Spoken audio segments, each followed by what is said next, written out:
After gunning down their parents, Lyle and Erik meticulously picked up all the shell casings likely to erase any evidence. Then they left their home to purchase movie tickets as an alibi, and later that night, when they returned home, they called the police. And put on the dramatics, right? Yeah, because you can listen to the call, and in that call, Lyle can be heard crying hysterically. Really? Telling the dispatcher, they shot and killed my parents, and in the background, Erik is screaming, and Lyle can be heard telling him to shut up and get away from them.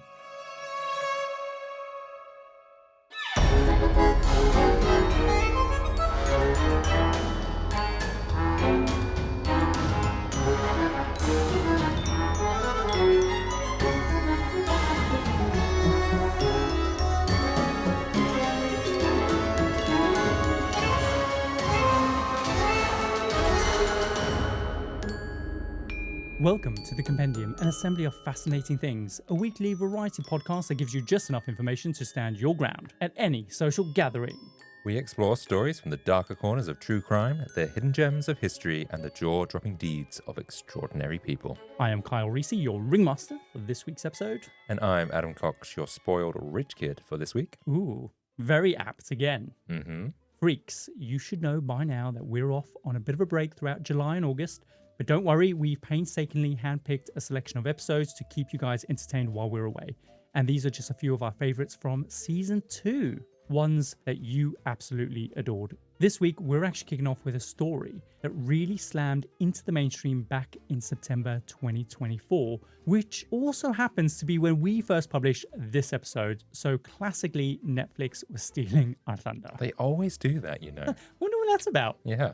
But the actual events of this incredibly harrowing true crime case goes much further back than 2024. In fact, all the way back to the 1980s.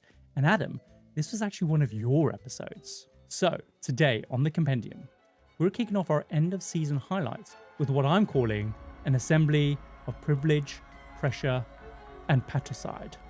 This is episode 77, The Menendez Brothers, the shocking truth behind why they killed their parents. We originally aired this just before Netflix swooped in and stole our thunder with Ryan Murphy's Monsters miniseries. What do you remember about this actual episode that you actually did, Adam? Give us a little teaser on what's it about. Well, I'd like to think I did because I wrote it.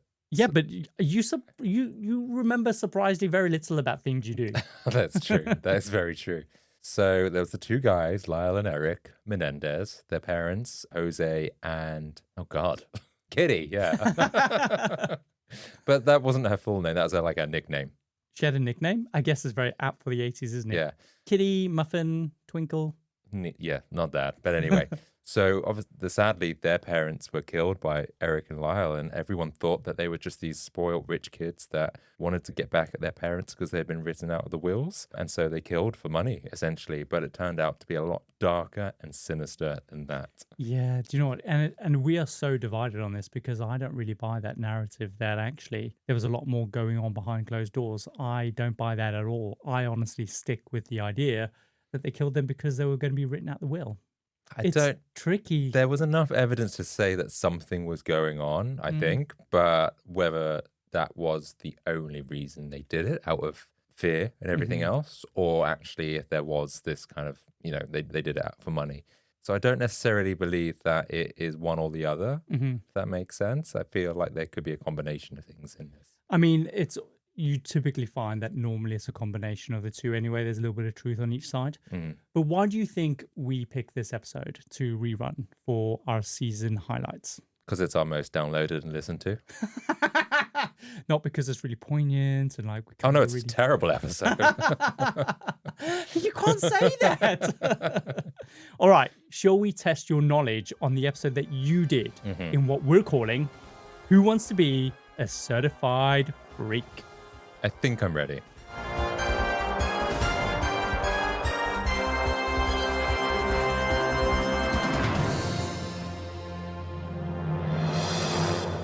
I think. We'll see.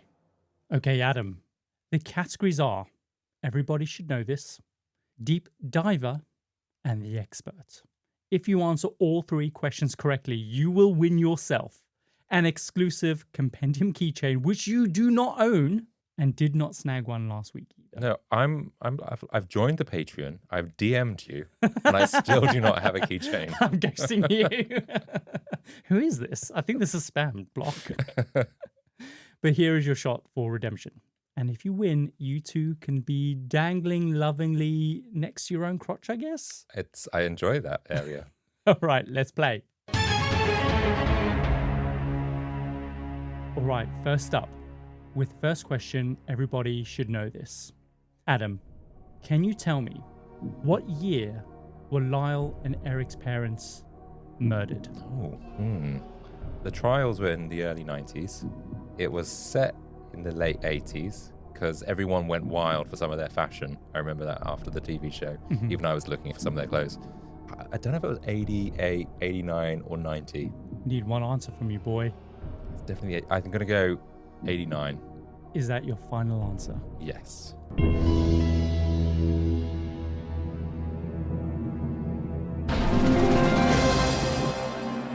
Yes, that's right. 1989. That's the year that Jose and Kitty Menendez were gunned down. So an easy one to start with. Well done. You ready for question 2? Yes, let's do it. If you get this one correct, you will earn title of Deep Diver. Adam, can you tell me which 1980s TV movie did the brothers famously watch that gave them the idea to murder their parents? Oh, this was the other episode that we did, right? The Billionaire Boys Club. Is that your final answer? Yes.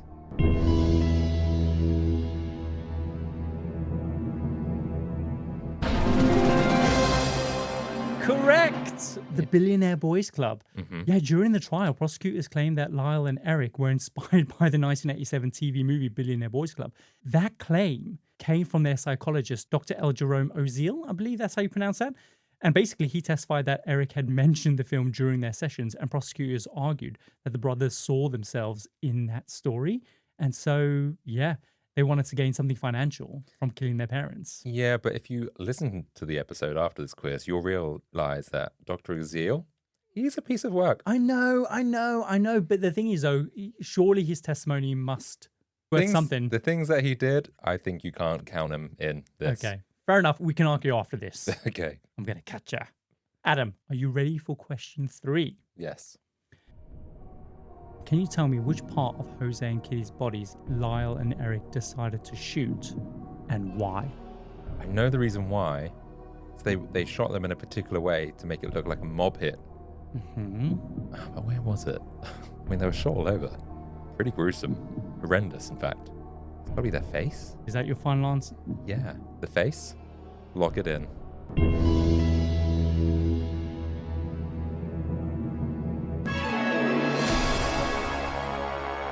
What? No, Adam. They were shot in the kneecaps. Oh. And of course, as you said correctly, that they were hoping to stage a mob-style execution.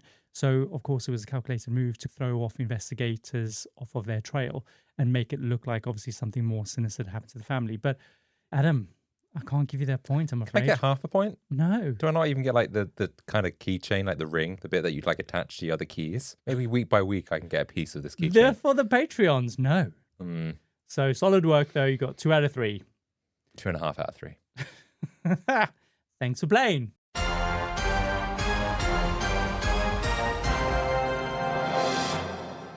So yeah, this story is just wild, and that's exactly why we picked this one for our listener pick returns.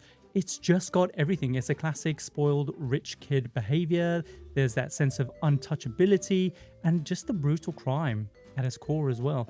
And now with Netflix igniting public interest, this has become one of the most watched series of 2024.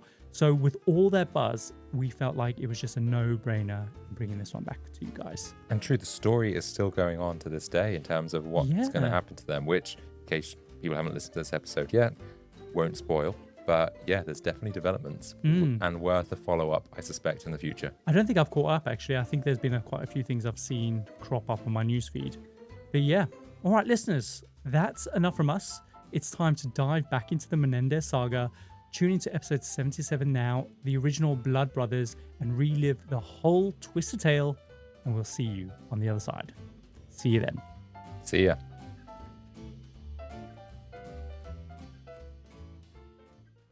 Welcome to the Compendium, an assembly of fascinating and intriguing things. In today's episode of the Compendium, we're stepping into the halls of a mansion where wealth and privilege hide a chilling secret. What could turn blood against blood in a house that seemed to have it all? Ooh, very cryptic. I have no idea what this is about. Today's episode focuses on Jose and Kitty Menendez. Hang on. I recognize those names. Where do I recognize those names from? Okay, carry on. I'm sure you'll tell me. As I was saying, Uh-huh. today's episode focuses on Jose and Kitty Menendez, who were brutally murdered in 1989. But what was unexpected, which shocked the world at the time, was that their gruesome deaths were at the hands of their own two sons, Lyle and Erik Menendez. Oh, I know this story. Check you out looping back on episodes that we've done in the past. Yeah, Yeah, very relevant. thank you. Why Yeah. don't you go tell everyone, how they will know about this episode? You may know about this episode from the Billionaire Boys Club, where we alluded to the story of the Menendez brothers based on, what was his name? Joe Hunt, who had killed in order for greed, essentially. Yeah, essentially. And a TV show was made about the Billionaire Boys Club, which then aired in the late 80s at some point. And then these two little jokers watched it, got the inspiration to kill their father, and then bam, they're now their own thing. So this is their story. That's what you think happened. What do you mean? There's a lot more to the story than that. Really? They didn't just watch a TV show, Kyle. I don't think I can pad out 60 minutes of some guys that just watch a TV show and kill their parents. Well, I mean, okay, I get it. I don't know what's happening here. Okay. It's a bit weird. So today we're going to uncover why the two brothers wanted to kill their parents. For money, obviously. Potentially, because initially the brothers got off scot-free. They were living a life of luxury, spending the fortunes of their rich family and insurance payout.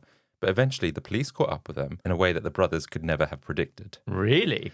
On the surface of things, these two brothers seemed like cold-blooded murderers, killing their parents for greed and early inheritance. But actually, as time went on, something more sinister was at play, a dark secret that no family would ever want revealed.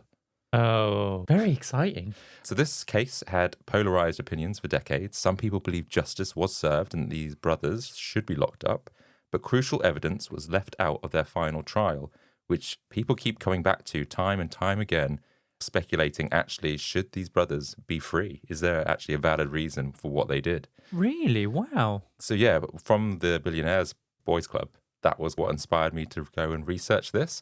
It had nothing to do with jumping on the bandwagon of the new Netflix show from Ryan Murphy.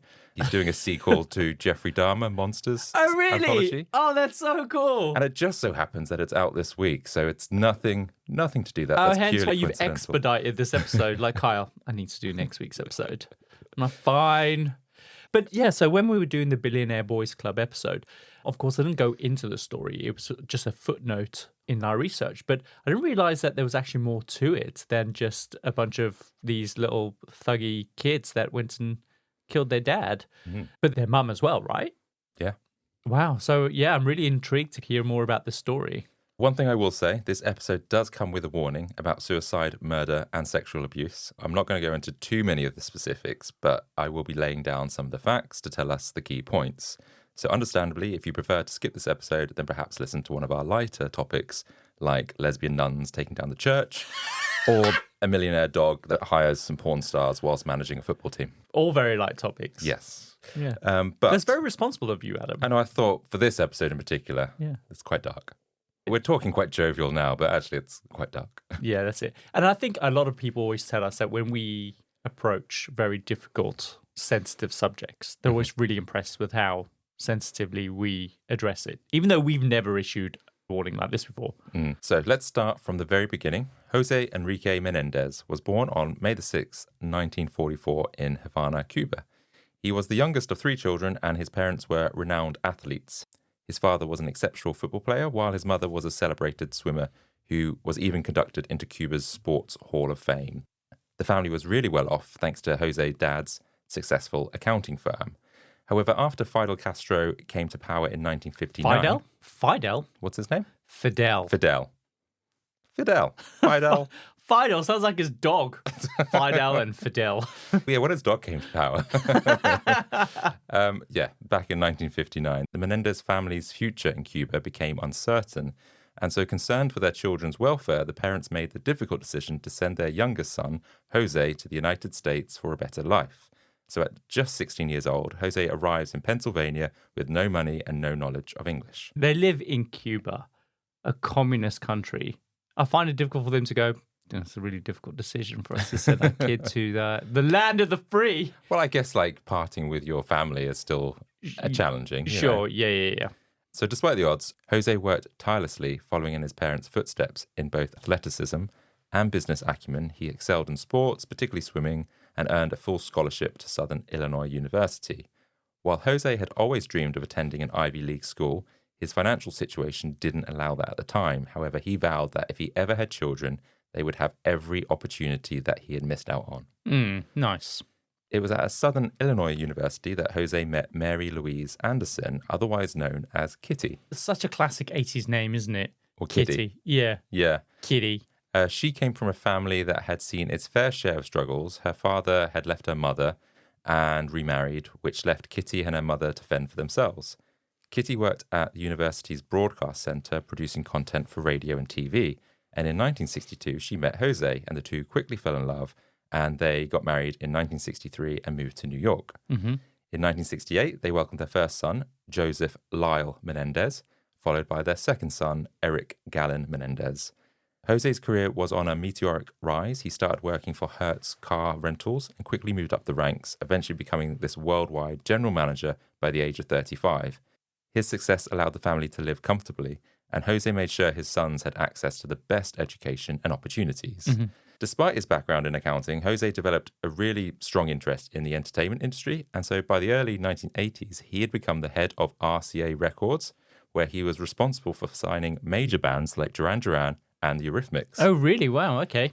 So this new role brought the family an immense amount of wealth, and in 1986, Jose moved the family to Beverly Hills, where they lived in a lavish Spanish-style mansion, which I think was previously occupied by Michael Jackson and Elton John. Wow, so they've got some serious money going on. They have some serious money. So he's kind of worked his way up. He's come from some wealth, but he has really worked his way up coming from... Immigrants do, though, don't they? Like, they really kind of like pull the finger out. Yeah. I guess if you have got the motivation to leave your home country and get a better life, then you're going to work you're hard. motivated to Whereas us work slackers hard. Yeah, are just exactly. like, we'll never amount to anything. No, maybe not you. So Lyle and Erik, they never had to want for anything. They were always dressed in the best clothes. They would be chauffeured to school in a limo. And so these two boys were incredibly privileged. So behind the facade of wealth and success, the Menendez family were far from perfect. Jose was a ruthless businessman, known for his cold and controlling nature. He applied the same strict, overbearing approach to his parenting, expecting his sons to excel in every aspect of their lives. Lyle and Erik were pushed to their limits, with every moment of their day scheduled and controlled by their father. He and Kitty would sometimes do their sons' homework just so they could get the best marks. Really? Damn, I wish my mum would do that for me. She just didn't care, Kyle. She just didn't. In fact, anything, she would sneak into my room and sabotage my homework. Sorry, sir, my mum ate my homework. Again? Yeah, she's hungry. Yeah. She's got the munchies. She's just trying to see my downfall. So keeping up appearances was really key for this family. Jose even went so far as to make Lyle wear a toupee when he started to bald at the age of 14. Oh, that's so cruel. That's horrible. How unfortunate, 14 years old, going bald. But also, like, how humiliating. Yeah, he wanted his family to appear perfect. That was it, essentially. I get it. You just want the best, right? Yeah, but feels like he's taking it just a tad too far. Kitty, meanwhile, struggled with her own issues. After discovering Jose's numerous affairs, including a long-term relationship with another woman, she fell into a deep depression. Kitty began drinking heavily and became increasingly suicidal. She felt trapped in her marriage, but at the same time, she didn't want to say goodbye to the life she had become accustomed to. Yeah. Damn, bitch. I don't like this, but I like the caviar. One time she almost overdosed on Valium. Whether it was on purpose or not, I don't know, but she had some serious issues. As the boys grew older, they began to rebel against their father's strict rules. In 1988, Lyle and Erik, along with a friend, started burgling homes in their affluent neighborhood. stealing high-value items just for the fun of it because they didn't need the money. Yeah, actually, that's interesting that you get this rebellious side because you've been pushed into this box and forced to be a certain way. And when you come from a life of privilege, so often you find these people acting out just as a form of rebellion because they have to be perfect the rest of the time or whatever it is. And the thing is, when they do get caught, Jose used his influence within Beverly Hills to get them out of any serious trouble, which just enabled their reckless behavior, I guess, if they know that Dad we're untouchable, you know. Yeah. But the boys' rebellion didn't stop there. Lyle, he was expected to follow in his father's footsteps in terms of career and progression and attend an Ivy League school. Initially, he had his application to Princeton rejected due to poor grades, probably because his parents, who were doing his homework for him, he never got the chance. Yeah. After a year at community college, he was eventually accepted, but once on campus, he continued to act out, and he was caught plagiarizing and was suspended, only to have his father swoop in and smooth things over and get him back in. He probably pulled him aside and went, "That's not how you plagiarize, son. Let me show you. I've had a lot of years practice plagiarizing your homework. Or not plagiarizing, but rewriting your own homework." Yeah. By the summer of 1989, tensions in the Menendez household were at an all-time high. Lyle had allegedly gotten a girlfriend pregnant, and it's rumored that Jose paid for an abortion and forced him to end that relationship. Wow. Although I couldn't find loads of evidence of that, but there was some reports of that. So don't quote me on that. Yeah, I mean, not very many people want to document that. something like that. Erik, meanwhile, had started losing his tennis matches and turned I down thought an you were going to offer. say hair. No, he's still got his hair. He's still got his hair. Yeah. Still wearing his toupees. No, that was Lyle is the one that's lost his hair or losing his hair. Erik still got good hair. But he was losing tennis matches and turned down an offer from Berkeley in favor of attending UCLA, much to his father's disappointment. But the final straw came on the evening of August the 20th, 1989. Jose and Kitty were settling in for the night. Their sons, who had told them that they were going out to see a film, returned home armed with shotguns. They entered the den where their parents were sitting and opened. I can't tell you how often I hear, "Oh, I'm a little OCD. I like things neat." That's not OCD. I'm Howie Mandel, and I know this because I have OCD. Actual OCD causes relentless, unwanted thoughts. What if I did something terrible and forgot? What if I'm a bad person? Why am I thinking this terrible thing? It makes you question absolutely everything, and you'll do anything to feel better.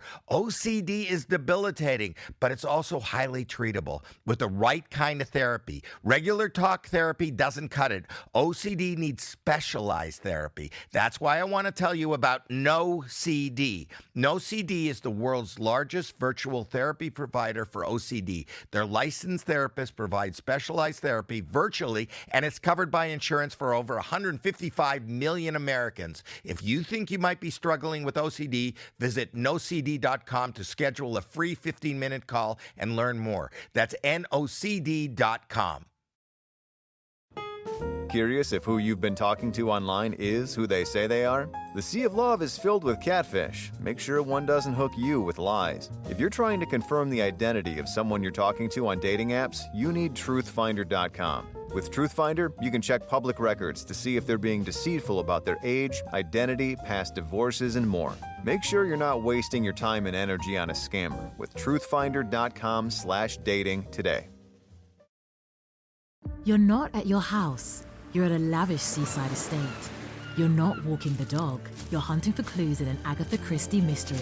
See it differently with BritBox. Stream an endlessly entertaining collection of British TV, including new original series Ludwig, starring David Mitchell. Bit awkward, really. I think I might just have solved a murder. And Outrageous, a scandalous true story. Seems there's a political extremist in every family these days. See it differently when you stream the best of British TV with BritBox. Fire. That came out of nowhere. So their parents are dead? Jose was shot first. Mm-hmm. His initial wounds weren't fatal. He was still breathing after being shot multiple times. These include 2 shots in his right arm, 1 to his left elbow, 1 to his right forearm, and 1 below his shoulder. The most gruesome injury, though, was to his head.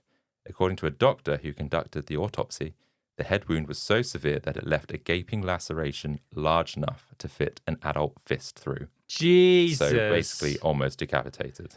Yeah, and I know that sounds horrendous, but you know what? There's nothing worse than getting shot in an elbow. Because you know, like when you hit your funny bone Right. on your knee or on your elbow, and bloody hurts. Do you know what? If you get shot in the elbow, I doubt you're going, ooh, ooh, ooh, ooh, as in... No, I know, but like times that by 1,000,000. You know how sore that is when Yeah. you bang your elbow. Well, I don't know if he's even got an elbow left after this, No, to be honest. and hopefully I'd rather be like immediately shot in the head afterwards. The shot to his head actually had deformed his face. It mutilated his brain and fractured multiple bones in his face and jaw. Damn. Kitty tried to flee, but was shot multiple times as she struggled to escape. After leaving their parents bleeding on the floor, the brothers stepped out to reload their shotguns. When they returned back into the house, they leaned over, pressed the shotgun against their mother's left cheek, and fired. Weirdly, the mother's injuries seemed more gruesome and horrific than those carried out on their father. Why? Well, not too sure at this stage. One of the most telling injuries was to her thumb, which was nearly shot off, suggesting that she tried to shield her face. Oh, and that's your mum. And in a final grisly act, they shot out their parents' kneecaps in an attempt to make the murders look like a mob hit. Really? Ah, damn. After gunning down their parents, Lyle and Erik meticulously picked up all the shell casings likely to erase any evidence. Then they left their home to purchase movie tickets as an alibi. And later that night, when they returned home, they called the police. And like put on the dramatics, right? Yeah, because you can listen to the call. And in that call, Lyle can be heard crying hysterically, Really? telling the dispatcher, they shot and killed my parents. And in the background, Erik is screaming. And Lyle can be heard telling him to shut up and get away from them.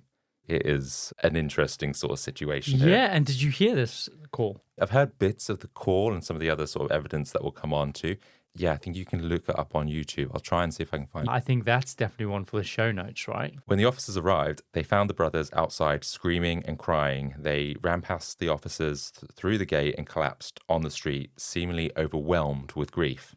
Erik in particular was so distraught that he began hitting his head against a tree, forcing Lyle to comfort him. And the police initially believed that this was a genuine emotional response. Even I think that this is genuine. I know. It's just really weird that I've described the horrific murder, and then you've got this show. Yeah, this juxtapositioning of their response afterwards.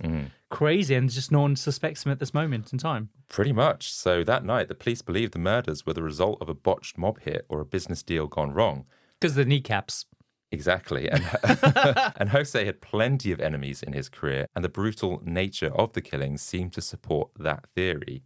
Strangely, the police had dismissed the idea that it could have been the sons.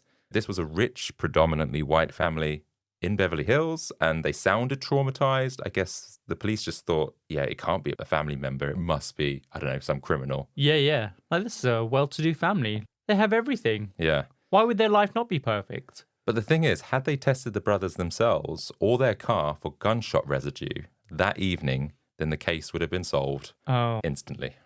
See, this is the thing, man. You got to follow the processes. Even if they seem innocent, just give them a quick test. Well, this is They'll the thing. swap of fingers. And the interviews I think the police conducted that evening, I think they cut them short because Erik is distraught and crying, and they're like, oh, that's okay, we'll stop it here, rather than going, no, I'm going to probe you further to make sure we get all the information. So the police do come under quite a lot of scrutiny. But what was odd, there was no sign of forced entry, nothing appeared to have been stolen, and the only room in disarray was the den where the murders took place. However, as investigations carried on and the police dug deeper, suspicions began to turn towards the brothers. In the months following the murders, Lyle and Erik went on a spending spree, burning through $700,000 in just a few months. They bought Rolexes, luxury cars. Lyle even purchased a buffalo wing restaurant in Princeton. Oh, really? Erik, meanwhile, hired a full-time tennis coach and participated in several tournaments in Israel. And the brothers eventually left Beverly Hills Mansion and they moved into this kind of adjoining house or flat complex in Marina del Rey. Are you saying that that is the smoking gun that initially raised suspicions that they might have been involved because they went on the spending spree? It didn't add up because I guess they would have thought the brothers, the sons, should have shown more remorse. Oh, well, how soon afterwards did this all happen? Within a few months. So they're jetting off to the Caribbean and London. Yeah, but they're young kids. I'd rather be sad in first class on a jet going off to the Caribbean. Well, the family, like aunties and stuff like that, do say this is normal behavior with the amount of money that they had anyway. So it's not like it's that unusual, but I guess maybe they're like, maybe you should have had a quiet few months Yeah. and then did that. So that was just one of the things that kind of sparked some controversy. Their behavior at the parents' memorial service also raised some eyebrows. On the podium, Lyle read a letter from Jose that was filled with love and pride for his sons. But Lyle himself lacked emotion, and he made a statement that his father always said, "You'll never fill my shoes." Aww. And he jokingly said, "Guess what? I'm wearing my father's shoes today." So it's a little bit, I don't know, that's not kind of the thing you'd say at your dad's funeral. It depends. Clearly, there's an undertone here of some anger towards the father, because I've been there where you don't necessarily have fond feelings about someone that has died and that you're at their funeral. So I completely get this. Yeah. But I guess to anyone else that doesn't know the story at this stage, and this seemed like a well-to-do, really nice family on the surface of things, they're just like, that's unusual. Why would you say that? That's not respectful. Yeah. And so Erik wasn't really dealing with things very well at all. He is really struggling to come to terms of what happened in the aftermath of killing his parents. He felt a lot of remorse, guilt, and he confesses to his therapist, Dr. Jerome Oziel. So is the therapist like under patient-therapist confidentiality and can't say anything? Well, in theory, yeah, most patients or therapists would be under this. Not this one, though. As it turns out, Erik going to the therapist really angered Lyle because Erik had told someone else, and obviously the secret's out. But Erik was feeling so low and suicidal, he was just not in a mentally good place or be able to deal with it. And so with their secret out, they realized quite early on that Dr. Oziel's intentions may not truly be genuine. Dr. Oziel suggested they come back for a therapy session together. Oh, no. And that this time they should record the session. And weirdly, the brothers agree to this and talk about the murder of their parents on tape. Strange. Now, you might be thinking, idiots! Why would you do that? That's absurd, right? But apparently, Oziel gave the brothers the explanation that by recording these sessions on tape, it would prove to a jury, if anything happened, that they were remorseful. But the brothers felt like they were being coerced into this because they felt that maybe Dr. Oziel could go to the police anyway and that they were being blackmailed. I see. But has he demanded anything? Oziel, has he demanded anything from them? Has he tried to extort money from them? No, not necessarily to their face, but what he has sort of admitted is that he is fearful of them. And this is backed up by Dr. Oziel's mistress at the time, Judalon Smith. Oziel had told her that they could be in danger, which would then legally allow him to break client confidentiality if he felt his life was at risk. I see.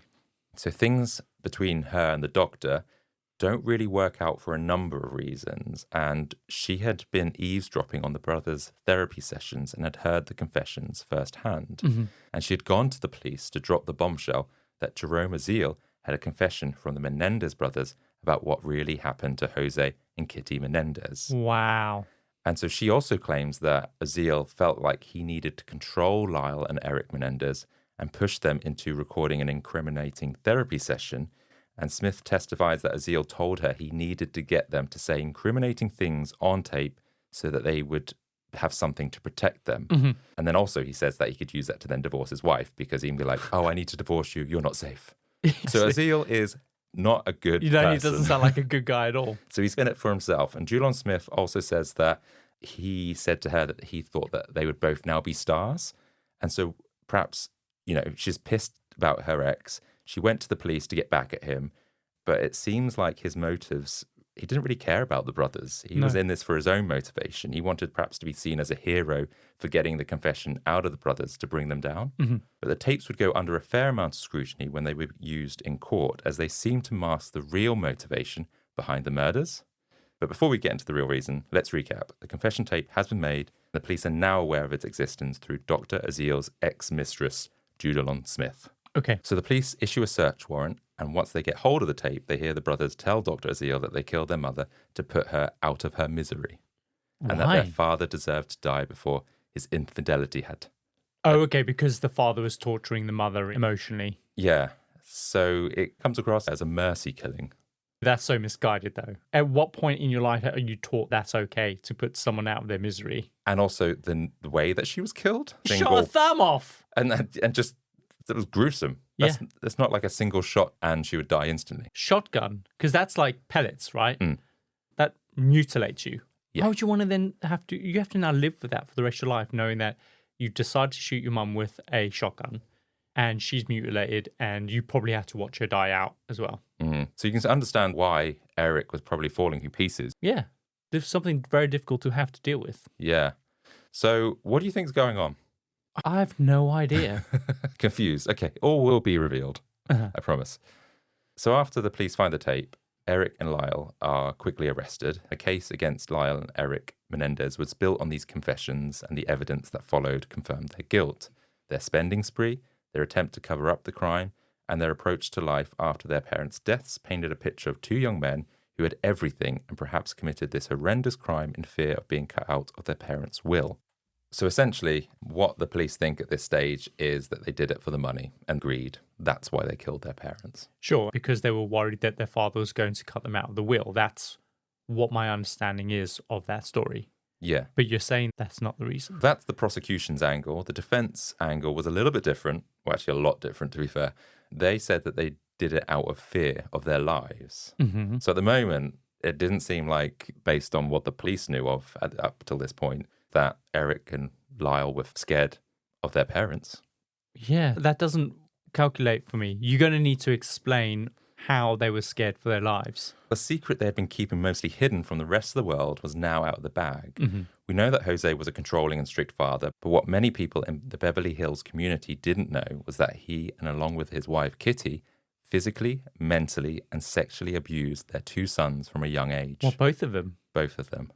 What? Their mother? This is where it's going to get a lot. Oh my God, okay. So Jose would do this separately to each of his sons, initially grooming them to say it was one of the ways that men bonded with each other. Okay. And so he'd offer to give them perhaps a massage after sports day or whatever it might be. The abuse escalated to include the worst that you can think of, including the use of objects. And he would do this with others in the house, and the rest of the family knew not to enter that room or even go on the same floor as Jose because he was with one of the boys in their bedrooms.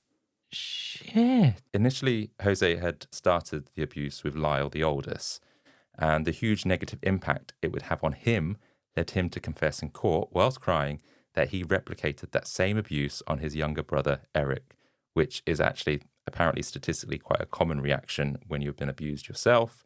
You, reverse or role reversal, so to speak. Humans are so impressionable, right? That's how we learn from the things around us. Yeah, so he did the same thing to his brother at a young age as well. Sometimes the boys would go along with it. As they were young, they didn't know any better, and there was a time they got to spend time with their dad. Oh, God. What? What?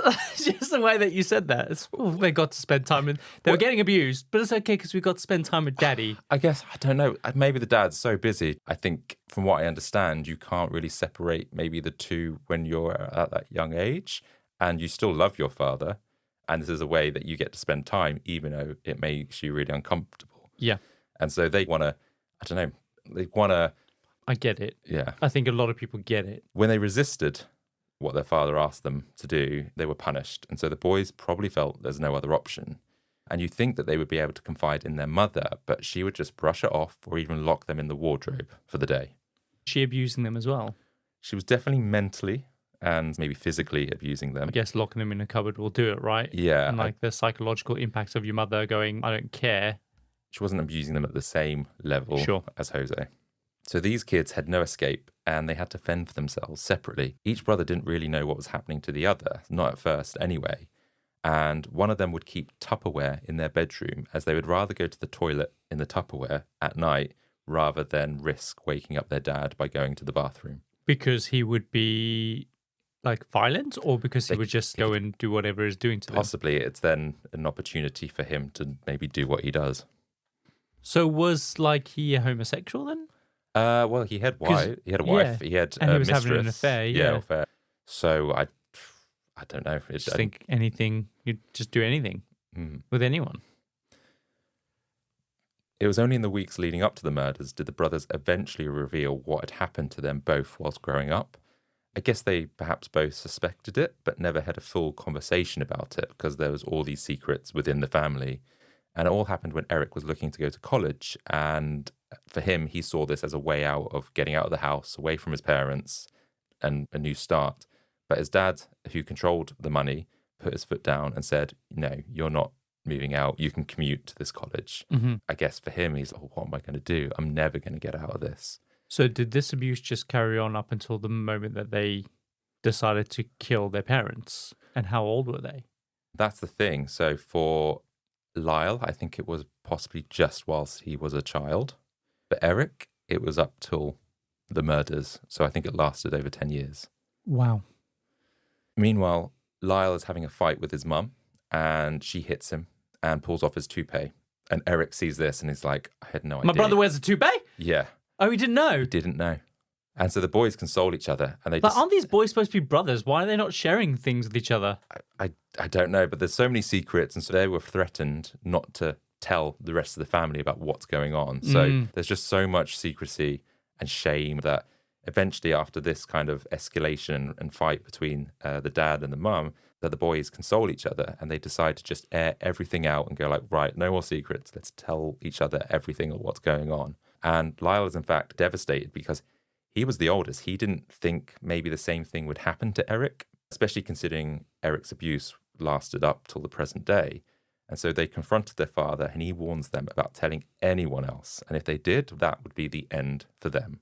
In what way? Like their lives? Pretty much. Okay. So when they speak to their mum about it, Kitty basically infers she's always known about the abuse. So this woman had been complicit in what her husband was doing to her two sons. How can you just stand by and let it happen? I don't get it either. I mean, she was on a lot of medication she was taking because maybe that numbed the emotion because she was suicidal, everything else, all the affairs. She probably was physically abused by her own husband as well. She was not in a place to protect her sons. But equally, Lyle says in court that she sometimes forced him to touch her and she would wash his body until he was 13, which is obviously, as soon as your kid is able to, you let them clean themselves. So this is a teenager. So she was inappropriate with him. So yeah, she's just as bad in some ways. What's not clear is why they just didn't move out or find another way, even though the father controlled the money and everything that they did. Well, he tried to find a way, didn't he? I guess so, but I don't know, his father must have made it so that they just didn't feel like there was another option. And so that's when they're fearing for their lives now, based on the father's threats. So that's when they buy shotguns as a precaution because they thought that their dad would kill them. Makes sense. So on the night of the murder, things are still really tense. The brothers claim that the last confrontation happened inside their home's den that night. And after that, Erik and Lyle say that their father closed the den's door to their Beverly Hills mansion, which was unusual for him to do this. And they're like, that's weird. This was just really unusual behavior. But I think it's just this paranoia that probably had set in based on what their father had said to them. And so they're now really afraid. They're thinking, tonight's the night. They're going to kill us. So Lyle and Erik, they went outside to load their shotguns and they went back into the room and they just start firing out of fear. Shit. Okay, good. But despite this revelation, the prosecution team just don't buy any of it. Really? They don't? No, because they make this really alarming statement that men or boys lacked the necessary equipment to be raped, which is I'm trying horrendous. to unpack that for a second. Okay. They're saying that men can't get raped. Wow. And I think because perhaps it was a sign of the times where male abuse and rape, whatever age, wasn't taken seriously in the late 80s or early 90s. Yeah, I even remember it was only like in the early 2000s when Hollyoaks did that episode with Gary Lucy where he was viciously raped by that gang. And I think it was then where I really remember that actually that's when the concept of male rape started coming into the mainstream a lot more. And back then, yeah, I get it. People probably didn't take it seriously. So the prosecution really laid into the pieces of evidence which would portray Lyle and Erik in the worst possible way. They brought up Erik and Lyle's weird behavior after the death of their parents by going on a shopping spree. Erik had been writing a screenplay with a friend about how a son kills his own father for money. Well, there's a smoking gun right there, right? I know, it's a little bit weird. I guess maybe he's kind of, I don't know, putting down on paper things that maybe were happening to him. But his friend admits that some of the details that happened in the screenplay were changed in the lead up to the murders, mirroring real life. So that was suggesting that the murders were pre-planned. Whilst the brothers are emotional on the stand, the prosecution were like, we're not buying that. You were crying when you called the police about your parents being murdered, and you admit that you lied then. So why should we believe you now when you're crying you to were us? so convincing before, right? Yeah. Because even you just telling me the story, I was like, there's no way. Yeah. that they did this. I mean, when you put all this together, it doesn't look good for them. Mm-hmm. But what's really interesting is how the defense looked at the evidence, because they had an overwhelming amount of evidence to suggest that these two brothers were telling the truth. Mm-hmm. There were 51 witnesses that were called and testified that Jose was abusive, both emotionally and physically, including the relatives of the family. So how did they know all this? Not, I guess, him being a pedophile, but they knew that he was strict, that maybe he had hit people before, that he was abusive, mental sort of torture. He had the propensity, like he's more likely than not to have been like that in a way. His character was of someone that could do that. Mm-hmm. When some relatives found out about this, a lot of them, but not all of them, of course, some of them were like, you killed our brother, sister, whatever. But some of them were like, this makes actual sense. In fact, unprompted, certain cousins revealed details of their upbringing, which suggests the boys had tried to make other family members aware of what was happening. For example, the brother's cousin Andy said that Erik had told him about his father's abuse when he was a child. Mm-hmm. And Erik had wondered, speaking to Andy, is it normal for every dad-son relationship for this to happen? And Andy's like, no, that's definitely not normal. Yeah. But Andy didn't tell anyone, possibly because of fear of Jose. Mm-hmm. Yeah, so that's why I didn't really go anywhere. There was also another cousin, Diane. She spent summers growing up with Lyle and Erik, and she recollected how certain things that happened while she was there were just brushed off, but now they make sense. Because once Lyle had asked if he could sleep in the same room as her one night when he was a kid, and he confessed that Jose had been touching him down there. And Diane is thinking, oh, what do I do with this information? Oh, I'll go tell Kitty, his mum, and deal with this. And she's a damn facilitator. Exactly. And Kitty's like, oh, Lyle's lying. Clearly, perhaps misunderstood, and takes Lyle back to his bedroom. And so for Diane, she's like, oh, maybe I got it wrong, and didn't really think about it too much more than that. Because it's like straight out of the mouth of babes, and like sometimes kids do say crazy things. And Yeah. for example, you go to school and be like, yeah, my mom drinks and drives. But no, it's because she's drinking soda in the car, right? Yeah. But the kid will say it in a weird way. And yeah, so the kids can get things wrong. Exactly. And so that's what she put it down to at the time. But then some other things happened. So growing up, she would play fight with the boys, but sometimes it would go a bit too far and they would strip her to her bra. She told them to stop, and they did. But I guess this hypersexualized behavior is quite common for victims of abuse to act out on others. So it's just all these kind of like jigsaw puzzles are now fitting into place, I think. Yeah. Everything's falling into place. Curious if who you've been talking to online is who they say they are? The Sea of Love is filled with catfish. Make sure one doesn't hook you with lies. If you're trying to confirm the identity of someone you're talking to on dating apps, you need truthfinder.com. With Truthfinder, you can check public records to see if they're being deceitful about their age, identity, past divorces, and more. Make sure you're not wasting your time and energy on a scammer with truthfinder.com/dating today. You're not at your house. You're at a lavish seaside estate. You're not walking the dog. You're hunting for clues in an Agatha Christie mystery. See it differently with BritBox. Stream an endlessly entertaining collection of British TV, including new original series, Ludwig, starring David Mitchell, Bit awkward, really. I think I might just have solved a murder. and Outrageous, a scandalous true story. Seems there's a political extremist in every family these days. See it differently when you stream the best of British TV with BritBox. They also discovered these photos found of the boys within an envelope titled Erik's 6th birthday. Oh, God. So there were these negatives and some developed photos of the boys nude as children, which perhaps isn't that unusual because sometimes it happens Yeah, with but, parents. but the thing is, though, here's the creepy thing. They're in an envelope, they're together, and it's just them. If they were like part of the whole pile of photographs and there's a few of them and there's the kids naked, that's the thing. But if they're grouped together and they're contained together and they're in an envelope and they're marked Erik's 6th birthday, that just all just sounds a bit Something's a bit dodge. Yeah, doesn't it? It doesn't sound good.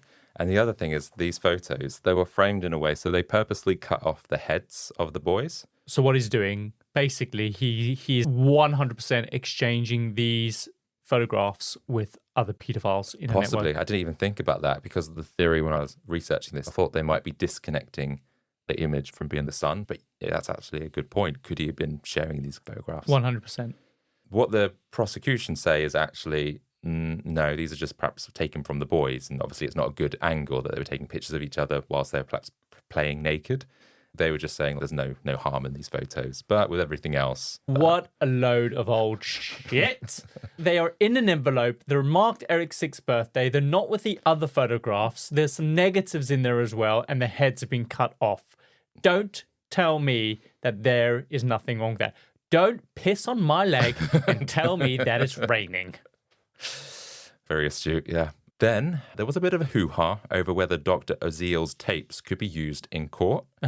The reason that they could play it was because even though he'd be breaking doctor confidentiality... His life is in danger. Exactly. So that's why the tapes could be used.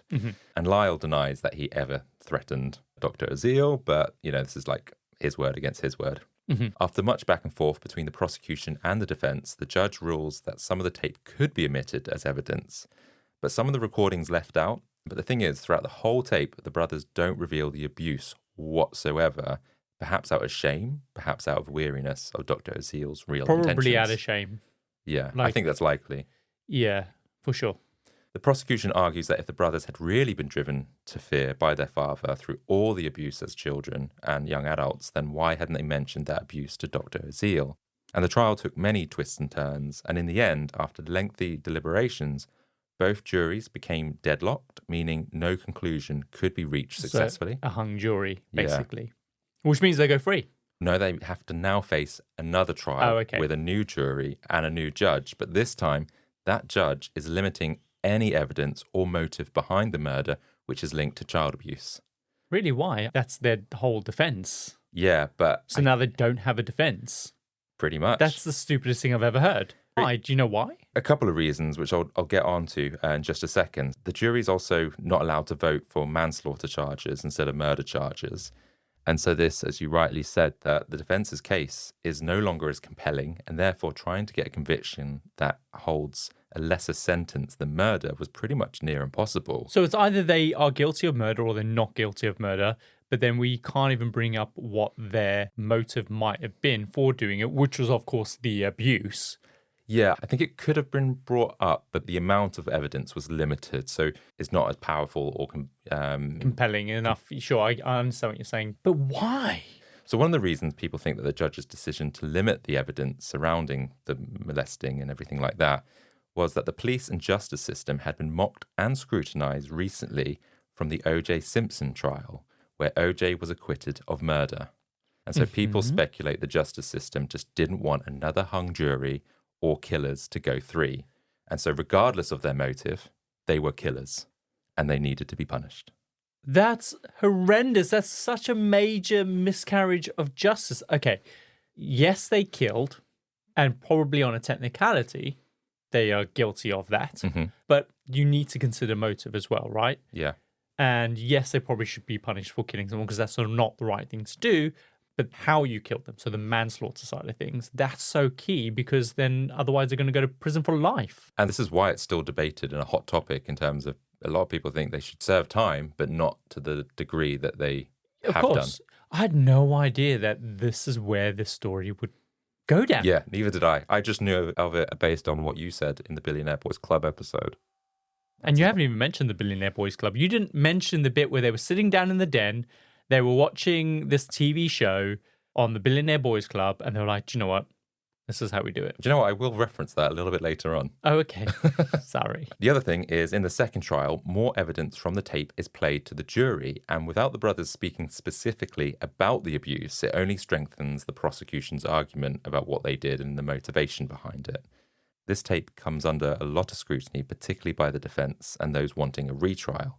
They critique Dr. Oziel for having leading questions, suggesting theories which the brothers respond to and agree to in hindsight, such as the death of their mother being a mercy killing because she couldn't live without her husband and her troubled past and attempted suicide. Okay. So the defense pick up on these clues that Lyle and Erik talk about, which, if it had been a good therapist, would have picked up on and probed further.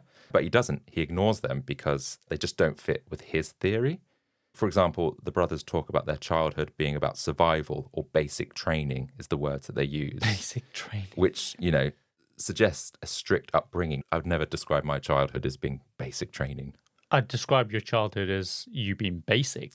Thank you. And I mean, if it was training, you weren't picking it up because you were in a high chair till you were 7. And that, ladies and gentlemen, is a fact. I will also add to that What? that I was able to get in and out of the high chair by myself. We were short on room. Yeah, it was your willingness to not let go. Your Yeah. parents didn't put a stop to it They did eventually. until you were 7. I was eventually allowed a chair. Just imagine you. By the way, just so our listeners know, when Adam was a small little Adam, he looked exactly like Russell from Up. So imagine that for a second. But he also looked like, what was the guy from the James Bond film? Nick Nack. God. He looked like a combination of Nick Nack and Russell from Up. And Yeah. I just imagine you getting up into your high chair, putting yourself in, and just being this little evil, little cute little kid. Oh, that was me, yeah. Yeah. Pretty much. Russell Nick Nack. Thanks for telling everyone that. So back to the tape. Lyle and Erik gave a lot of cryptic answers, saying they were in a dangerous situation leading up to the murders where anything could happen at any time. Sure. I So- believe that. So this alludes to their fear, but again, Dr. Azil doesn't ask, what do you mean by a dangerous situation? If you killed your parents out of greed or, I don't know, anger because you had a tough upbringing or whatever, what do you mean? What's a dangerous situation? Yeah, an imminent dangerous situation, which means that they're going to be hurt or... Yeah, exactly. He's not still molesting them, is he? Erik, he was, yeah. Oh, yeah, sorry. He was 18, He was 18. He was still getting molested. pretty much. I think around that age, yeah. God. They talk about, had there been another option, they would have taken it. Again, insinuating that they didn't think that there was any other way out, which doesn't sound like a cold-hearted killing. You're not doing this out of revenge or whatever. You're doing this because you don't think there is another option. Yeah, because where do they go, right? Everything that you have in this life is afforded to you based on your parents' wealth, right? Fair enough. If you didn't have a lot of money and you knew that you could get by on very little, then maybe you could step out into the world and go, do you know what? I'll be fine because I know how to get by on very little. But when you live this really rich, privileged lifestyle where your family spends tens of thousands of dollars potentially in a day, you think, well, if I step out this door and I have nothing, How do I fend for myself? how do I fend for myself in any way, right? How do you exist? So I can get it that way. They don't have a sense of like how you can get by without your parents' support. And they're using that as leverage to kind of, control them. Yeah, absolutely. It's all about control. Erik's also heard crying heavily on the tapes and he's distraught. He says that he loves his parents, particularly his father, which experts say that victims of sexual abuse from family members can sometimes feel these complicated feelings when it comes to that kind of dynamic. And again, it just doesn't sound to me when you hear that he hates his father. I don't know. It's really complicated to understand, I think, in terms of how Erik actually feels about his parents. And most importantly, which I think is telling, the doctor is heard laughing at times on the tape. He seems relaxed, therefore doesn't seem like he's in fear of his life, which is what he claims to be when he testifies. And to be fair, the next time he sees the brothers is actually at their trial. He makes no attempt to have a follow-up session given the severity of the situation. Really? Wow. So this tape is a crucial piece of evidence for people who defend the brothers, say it should not be relied upon because the conversation is engineered by the doctor and he fails as his role as a therapist. Yeah, but I mean, I get that there's a side of it where he is trying to coerce them into giving over information, but he's not coercing them to give false information. I think he's just trying to edge out information from them.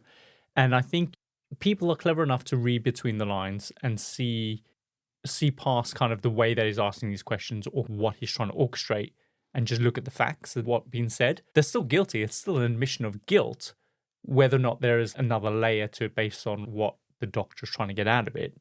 People can separate the two, is what I'm saying. Yeah. So at the second trial, the brothers are both found guilty of first-degree murder in 1996 and sentenced to life in prison without the possibility of parole.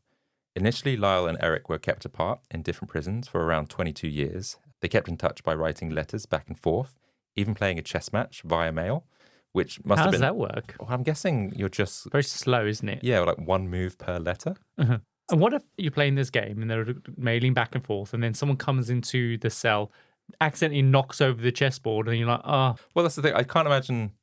Would they have done that or would they have like drawn a little diagram on their letter I reckon they're just playing the game, via mail? That's what I thought. but each time they've got to draw a new chessboard and relay the pieces every time one piece moves. That would be, I mean, this must have lasted. Yeah. What if you write the whole letter and then the bottom you draw your chess piece or your chess setup, and then you go, oh, damn it, I put the piece in the wrong place. You want to redo your move, but then you got to write the whole letter again. Perhaps they're mailing a couple of times a week, but then maybe there's no real updates. So just like, hi, Eric, Queen to L7, whatever. It is quite a clever way of doing it, though, because you get to spend a lot of time really pondering in between letters about like what your next move will be, and you can plan ahead. It's a good way of kind of planning strategically. According to a People magazine article, Lyle had spent some of his time lifting weights, playing basketball, caring for a pet lizard. He also served as the president of the inmate government and led a support group for victims of sexual abuse.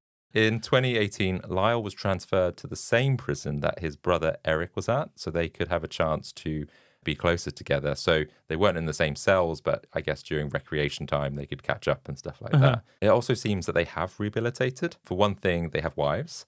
Lyle is on his second marriage, to be fair, to a woman called Rebecca Sneed. She says that they're not allowed conjugal visits. Conjugal? What is it? Congenial? Congenial? Conjugal? Consensual? They're not allowed to have sex. Yeah. Damn it. And Erik, he married Tammy Ruth back in 1999. They got married in a prison waiting room, and their wedding cake was a Twinkie. Love it.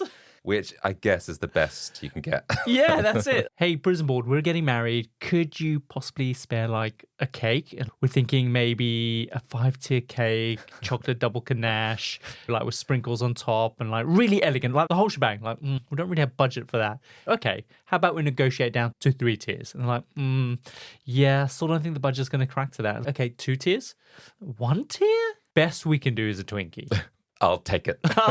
Okay, yeah, I'll take it. Have you ever had a Twinkie? They're disgusting. No offense, America. No.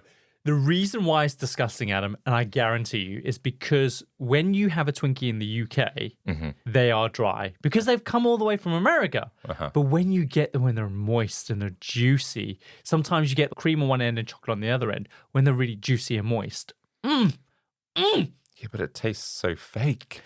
I don't know. It just tastes like sponge. It's really good. No. Don't get me wrong. I love some Reese's Pieces and some peanut butter M&Ms. That's not chocolate. That guy who invented Hershey's was supposed to be on the Titanic. He could have died on that ship. Otherwise, we wouldn't have Hershey's. Yeah, exactly. Do you know why they call them Hershey's Kisses? No. It's because when the machine is pumping them out and then it hits the thing and then pulls the chocolate away, it sounds like a little kiss. Ah. The machine sounds like a kiss, yeah. No one would know that, though, because no one's around the machines. That's true. Erik has now turned to God and is now sharing the gospel with fellow inmates. So it's interesting to hear he is teaching others about God's love for people, something he perhaps didn't get to have from his own parents. Like many others in their situation, the Menendez brothers have filed multiple appeals, all of which have been denied. And so without new evidence, it's difficult for a retrial to be granted. But in recent years, there have been some developments. In 2023, a letter written by Erik to his cousin Andy in December 1988, well before the murders, has surfaced. Andy was the cousin who Erik had confided in as a child about was it normal for fathers and sons to do what they do. And Andy was like, no way. And in this letter, Erik confides and says, I've been trying to avoid Dad. It's still happening, Andy, but it's worse for me now. He's so overweight, but I can't stand to see him. I never know when it's going to happen, and it's driving me crazy every night. I say to myself, I think he might come in. I need to put it out of my mind. I know what you said before, but I'm afraid you just don't know Dad like I do. He's crazy. He warned me about 100 times about telling anyone, especially Lyle. Am I serious with this? I don't know. I'll make it through this. I can handle it. What? So he had put this down in writing in a letter from, I think, several months before the murder. God, and he was still coming into his room. So Andy passed away in 2003 from an accidental overdose of sleeping pills. Shit, okay. Why did he not come forward with that letter then if he knew he had it? Did he forget that he had it? So his mother believes that keeping the secret may have contributed to his death, Andy's death, because he found it unimaginable. I guess he had this guilt. And so she only found the letter going through some of his stuff back in 2023, and that's how it came up. Some argue, could Erik have then wrote the letter after the murders to try and plant evidence about it before. But Erik's auntie, the mother of Andy, is like, I don't think so. I believe Erik because of what's happened to her son, the way that he dealt with Erik being in prison. So now this letter's out in the open, what happens? We don't actually know. This came out last year and nothing has really been talked about. This is up to date. As updated as it could be. So what's happening then? So where are we at? Well, that's the thing. That's not all. Last year, there was a report from a man named Roy Rosello. He was a former member of a Latin boy band called Menudo that Jose Menendez signed with RCA Records. Okay. He's come forward with allegations that Jose drugged and assaulted him when he was 14 years old. Okay. So he's new got evidence. no skin in the game Yeah. in terms of like connection with the brothers. He's come forward and said he molested me as well. Exactly. It proves that Jose was a sexual predator and demonstrates that Lyle and Erik were not lying. But there's no clear update on exactly what's happening with both these new pieces of information. Sure. So I don't know if that is spurring things on and the case is going to be reopened. We've got the new TV show that's coming out. So I think it's going to get a whole lot more focus. Yes. So that's really interesting because at a criminal trial, you have to obviously prove without reasonable doubt whether or not they did this. Yeah. Which, of course, they did do it, but their reasons and motivations behind it. But the thing is, if you went to a civil trial, you would just have to prove, is he more likely than not to have molested the boys? Yeah. In terms of putting the father on trial, basically. Put the father on trial, even though he's dead. Can you do that? No, I don't think you can. So you guess you can just pardon them. But the thing is that they did do it. So the they'll thing probably is- get off with time served because they've been in prison all this time. Then they'll be like, well, you've served X amount and the penalty for manslaughter, which is what we'll downgrade your charges to, means that you will serve, let's say, 10 years, but you've already served 15 years, so you get out for time served. I think that could be something like that. I don't know if it would be manslaughter or would be a different degree of murder, not first degree. I think there was another level that they could potentially Yeah, I don't know what it would be because at the end of the day, motive, I guess. the biggest issue I have with this, though, is them killing their mother because they say that killing mum was a mercy killing. No, that's what Dr. Zeal says, not what they say necessarily. But then their mother wasn't the one molesting them. She was washing them and she Sure, was... washing them, but... And she made, I think, Lyle touch her. And so, I don't know. She knew about it. She was complicit. You It's could fine. argue, though, as you mentioned earlier on, the older brother was molesting the younger brother because of what he was taught from his father, and you said that was quite common. Could the same not be said for the mother, though? Maybe. She was in an abusive marriage. He may have been taking advantage of her. He may have been forcing himself on her. She may have a very unhealthy attitude towards sex and what's appropriate, what's not. Could she be just as much a victim as them? She certainly sounds like she wasn't in a good state of mind. I don't know if that's justification, but maybe it's an explanation. So yeah, we've got the new TV show coming out. There's also been various different documentaries and other sort of TV, movie type shows. Even Courtney Love played Kitty in one of them a few years back. So it's been documented a Courtney lot. Love of all people, though. Yeah. Wow. So at this point in time, the Menendez brothers, they've been in prison for about 33 years. Some people believe they deserve to stay there, feeling their crimes were too brutal to forgive. And I do agree, two wrongs don't make a right. Should they have served time and have some punishment for what they did? Probably yes, particularly how violent those deaths were. Others, however, argue that given their abuse that they endured, this was a genuine reason that they were scared for their life and they acted out of desperation. We've seen it before with Lorena Bobbitt and Gypsy Rose, two people who did some awful things, but you had sympathy for them because of the abuse that they had received. Yeah, exactly, for sure. A lot of their family believe they should be freed now and they've served their time. Some of the family keep in touch, and so there seems like there's no grudge, which suggests that Jose and Kitty were kind of pieces of shit. So it's a very complicated, messy situation, and it's hard to come down firmly on one side or the other. Maybe they deserve another trial with all the evidence on the table and letting a new jury decide. Perhaps that's the fairest thing. And so, yeah, that is the story of the Menendez murders and Erik and Lyle Menendez. Wow, who knew that it was that mental? I just thought they watched a television show, they were greedy rich kids, and they decided to go and murder their dad, who was presumably innocent of everything. Well, that's what the prosecution said. They thought, like, you were inspired by this TV show and that's why you did what you did. And they were like, no, we watched it. And it had some good ideas. Yeah. But they were legitimately good ideas, right? Yeah. Perfect for our situation. Yeah, we could relate. Yeah. Shit. Yeah. Well, shall we run the outro? Yeah, sure, let's do it. And that's it for another episode of The Compendium. If you enjoyed today's episode, please follow us on your favorite podcast app. It really helps us when you do. Next week's episode is available 7 days early on our free access Patreon. For more content, subscribe to our Certified Freaks tier for access to our entire backlog, exclusive posts, and sneak peeks. We release new episodes every Tuesday. Until then, remember, what we see on the surface is rarely the full truth.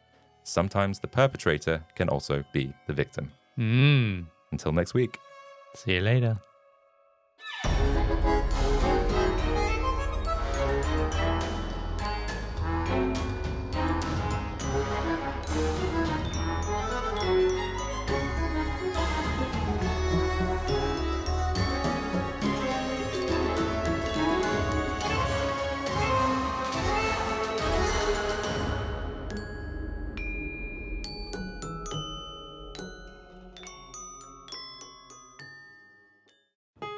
Curious if who you've been talking to online is who they say they are? The Sea of Love is filled with catfish. Make sure one doesn't hook you with lies. If you're trying to confirm the identity of someone you're talking to on dating apps, you need truthfinder.com. With Truthfinder, you can check public records to see if they're being deceitful about their age, identity, past divorces, and more. Make sure you're not wasting your time and energy on a scammer with truthfinder.com/dating today. You're not at your house. You're at a lavish seaside estate. You're not walking the dog. You're hunting for clues in an Agatha Christie mystery. See it differently with BritBox. Stream an endlessly entertaining collection of British TV, including new original series, Ludwig, starring David Mitchell. Bit awkward, really. I think I might just have solved a murder. And Outrageous, a scandalous true story. Seems there's a political extremist in every family these days. See it differently when you stream the best of British TV with BritBox. If you love diving into the darkest corners of human nature, then Wicked and Grim, a true crime podcast, might just be your new obsession. We're a husband and wife duo telling the chilling, the tragic, and the truly unbelievable true crime stories. Some you've heard, and many you haven't. From infamous killers to eerie unsolved mysteries. So if you're ready to get a little wicked and a little grim, look for Wicked and Grim wherever you get your podcasts. We'll be waiting.